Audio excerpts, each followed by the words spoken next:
here's a question, right? Now, they say, if I define y as this, right, what happens as x approaches infinity? So let's rewrite that in proper limit notation. I would just have to say, take away this y thing. There's the function I'm interested in, and I want to see what happens. I want to see what it approaches as x approaches infinity. Okay?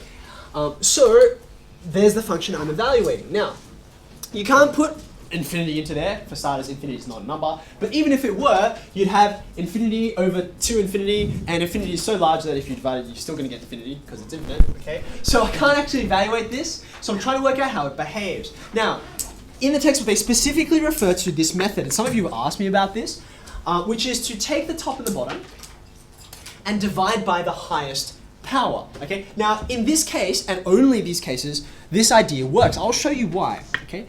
Because we have the same power on the top and the bottom, okay, both degree 2, here's what happens. The limit, and by the way, yes, don't move. You still have to keep writing. Limit is x approaching infinity. Limit is x, you have to write it every single time. Because this is completely different to this, right? Like this thing is a number. That thing, I'm going towards a number. This thing is a function that does whatever it likes, okay? So yeah, it gets a bit tiresome, but you have to keep writing it, okay?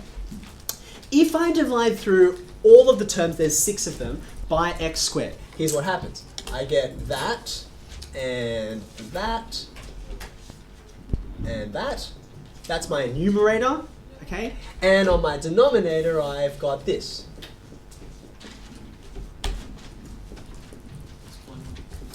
Okay? Now you can go ahead and you can simplify this a little bit, can't you? Okay? That x squared over x squared, it's just going to become 1, right? This guy's going to become 4 on x. This guy is already as simple as it can get. So that's done. Okay. Over here, this is going to become 2. This is going to become 7 on x. And this is already as simplified as it gets. Okay. Now, because what you're trying to work out is, how does the whole thing behave? The easiest way is to think about, well, how do the individual pieces behave? Okay. As x approaches infinity, for instance, what happens to 4 over x? And the answer is exactly the same thing that happens to 1 over x. It approaches 0. Okay? What happens to 3 over x squared? The same thing, the same thing, the same thing. These all approach 0. Right?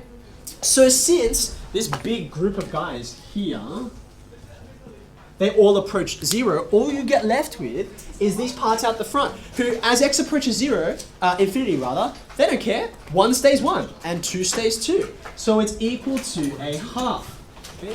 So this is a method for finding horizontal asymptotes.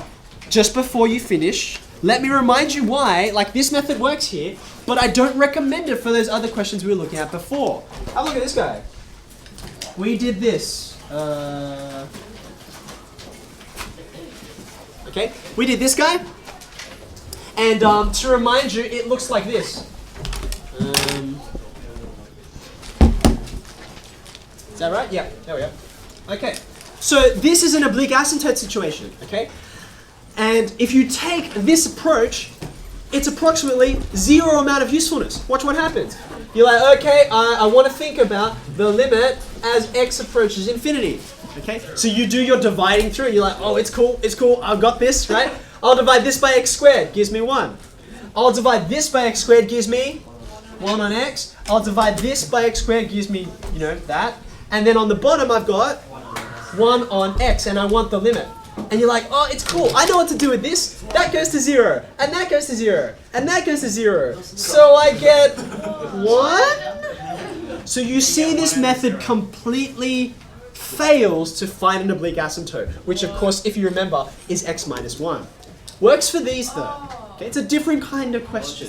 So feel free to use them. I would just prefer to say, oh look, there's a 1 and there's a 2, it's a half.